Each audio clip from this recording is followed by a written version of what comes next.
ಆಮೋಸನ ಗ್ರಂಥ ಅಧ್ಯಾಯ 5:14-27 ವಾಕ್ಯಗಳು. ಕ್ರಿಸ್ತ ಪೂರ್ವದಲ್ಲಿ ಸರ್ವೇಶ್ವರನು ಪ್ರವಾದಿಗಳ ಮೂಲಕ ದೇವರಾದ ಸರ್ವೇಶ್ವರನ ಇರುವಿಕೆಯನ್ನು ಜನರಲ್ಲಿ ಮನವರಿಕೆ ಮಾಡುತ್ತಿದ್ದು, ಪ್ರವಾದಿ ಆಮೋಸನನ್ನು ಮೊದಲವನಾಗಿ ತಿಳಿಯಲ್ಪಟ್ಟಿದ್ದೇವೆ.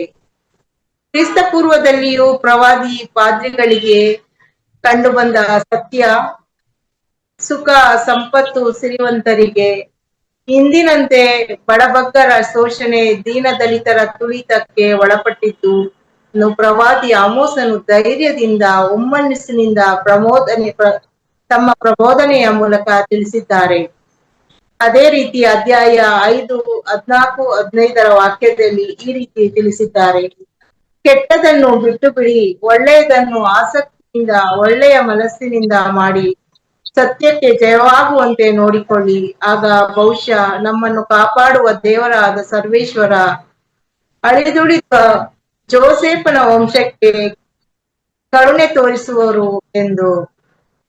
ಮತ್ತೆ ಸರ್ವೇಶ್ವರ ಸ್ವಾಮಿಯ ನುಡಿಯನ್ನು ಅಧ್ಯಾಯ 5:25 ವಾಕ್ಯದಲ್ಲಿ ಈ ರೀತಿ ತಿಳಿಸುತ್ತಾರೆ: ಇಸ್ರೇಲಿನ ವಂಶದವರೇ, 40 ವರ್ಷಗಳ ಕಾಲ ಮರಳುಗಾಡಿನಲ್ಲಿದ್ದಾಗ ಪ್ರಾಣಿ ಬಲಿಗಳನ್ನಾಗಲಿ ಧಾನ್ಯ ನೈವೇದ್ಯಗಳನ್ನಾಗಲಿ ಅರ್ಪಿಸಿರೆಂದು ಕೇಳಿದ್ದುಂಟೋ ಎಂದು ಪ್ರಶ್ನಿಸಿದ್ದಾರೆ. ವಾಕ್ಯ 5:26 ಮೂರ್ತಿ ಪೂಜಿಸುವ ಬಗ್ಗೆ, 5:27 ನಿಮ್ಮನ್ನು ದಮಸ್ಕದಿಂದ ಆಚೆ ತಳ್ಳಿ ಸೆರೆಯಾಗಿಸುವುದಾಗಿ ಸರ್ವೇಶ್ವರ ಸ್ವಾಮಿ ನುಡಿದಿದ್ದಾರೆ. ಇದರ ಮುಖ್ಯ ಸಾರಾಂಶ: ಇನ್ನು ಕ್ರಿಸ್ತ ಪೂರ್ವ ಮುಗಿದು ಕ್ರಿಸ್ತ ಶಕದಲ್ಲಿ ಆದರೂ ಮೂರ್ತಿ, ನಕ್ಷತ್ರ, ದೇವತೆಗಳನ್ನು ಪೂಜಿಸದೆ ದೀನ ದಲಿತರ, ಬಡವ ಬಗ್ಗರ, ನ್ಯಾಯ, ನೀತಿ, ಸತ್ಯ, ಧರ್ಮಗಳ ಪ್ರಕಾರ ನಮ್ಮ ನಡತೆ ಬದಲಾವಣೆ ಪಡೆದಲ್ಲಿ ಪ್ರಭು ಕ್ರಿಸ್ತನ ಕರುಣೆಗೆ ನಾವು ಪಾತ್ರರಾಗುತ್ತೇವೆಂದು.